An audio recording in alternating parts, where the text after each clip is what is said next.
Attacks of September 11, 2001 were the deadliest terrorist act in world history and the most devastating foreign attack on American soil since the Japanese attack on Pearl Harbor on December 7, 1941.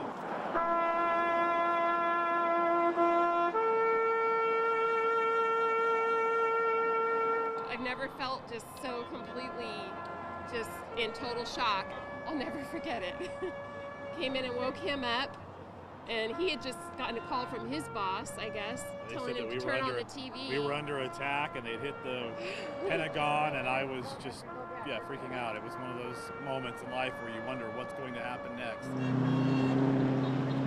I was at home and saw it on the news, and the first thing I did was call my mom and said, "Do you see what's going on right now?" At that moment, you realize, life's important, and every one of those people that died in the World Trade Center, their lives are important too. I have a son that's serving right now. I think it just puts things in perspective in terms of our loved ones, I think sometimes we can get caught up in our moments and we can forget. I think as a nation, we have to remember that these events define us, and it's important that we don't forget. Don't forget those that were lost, and for those that are still, protecting our safety.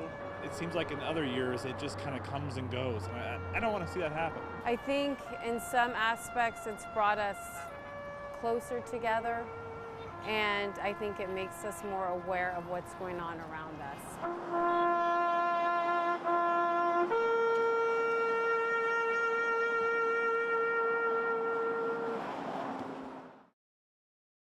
Our story is incredible. Our daughter is our middle child, and she has always known since she was 18 months that she was in fact a girl. This is a story of self-reflection for 9-year-old Melissa Phillips. She chose her name when she was 2. She wanted to be called Melissa. I like to roller skate, draw. She was born a boy, but now lives as her true self with support from her parents. They told me to follow my dreams and be who I am. And how does that make you feel? Makes me feel great inside. She wasn't pretending. She wasn't wanting to be. She was a girl. For me, it took several years. Michelle Honda Phillips is a voice for parents of trans youth, speaking outside San Jose City Hall. This is the launch of Transform California, a statewide campaign promoting respect and understanding, a way for transgender people to come out of the shadows. So many other states are launching attacks against transgender communities, discriminating against transgender people, opening up the doors for harassment. We want our kids to feel like they don't have to hide, or they don't have to lie or pretend to be anything that they're not. It's a message being passed on by Melissa. Be who you are and don't let anyone tell you who you should be. And what I had to do was listen very carefully. Even Congressman Mike Honda. This is me. Who just happens to be Melissa's grandfather.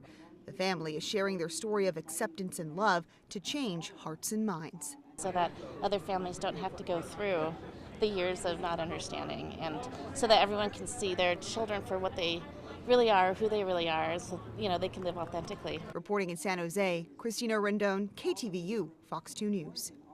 It's been an amazing journey. I'm more than 5,000 miles in, and I'm here at 400 days. Ryan Weldon is a long way from Dover, Delaware. No matter where he walks, support follows. You in the Marines? Yes, sir. Yeah. The Navy. Yeah. You can walk with me the last stretch if you want. The Marine Corps veteran left the East Coast pushing a freedom flyer and an American flag last year. I want a Caesar salad. I want some sourdough bread. Oh, yeah. Ryan is raising awareness about PTSD on this cross-country trip. 22 veterans a day take their own life due to post-traumatic stress. And as a Marine vet, I refuse to sit by and do nothing. The last leg of his journey ends at Ocean Beach, where his mom is waiting. Oh my goodness. I can see the waves of the crashing ocean right now. I've done it, y'all.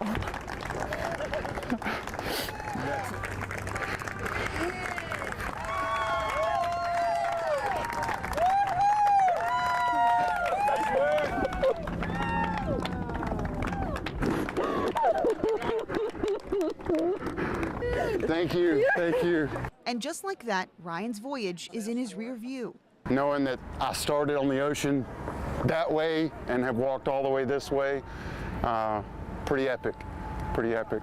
I am so very, very proud of him. At no point did I ever say that I was going to give up. At no point did I say this is too hard to get through. San Francisco's steep hills were the least of his challenges. He dealt with rough terrain in West Virginia and New Mexico, but it was all nothing compared to the wild animals. Bears, coyotes, things the mom does not want to hear about. But she knows the journey is important, and one Ryan says isn't over until America realizes the seriousness of PTSD. I've seen the effects of PTSD. I've lost plenty of friends through KIA and through suicide at home. That's my main mission, to bring that veteran number of 22 suicides to none. Christina Rendon, KTVU, Fox 2 News.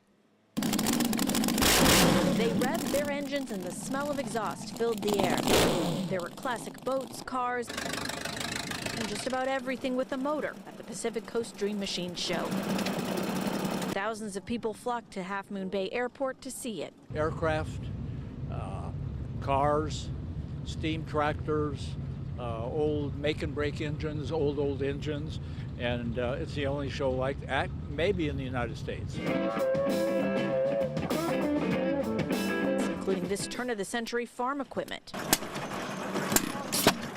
So how exactly does it work? This is just a regular internal combustion engine. It was once used as an irrigation truck back in 1911. Further down the field, there were refurbished and rebuilt American classics. The whole car was taken apart. Like this 1962 bubble-top Bel Air. It's kind of rare, because they only made like 1,500 of them. Vintage planes were on display too. This B-25 Mitchell bomber first took flight during World War II.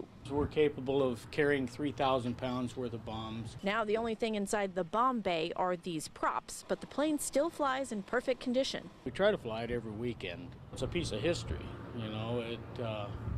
If we hadn't have won the war, we'd be speaking a different language. The show is a Half Moon Bay tradition that's gone on now for more than a quarter of a century, older than a few of the souped-up cars on display. A festival of living history that spectators can see up close and enjoy. In Half Moon Bay, Allie Rasmus, KTVU, Fox 2 News.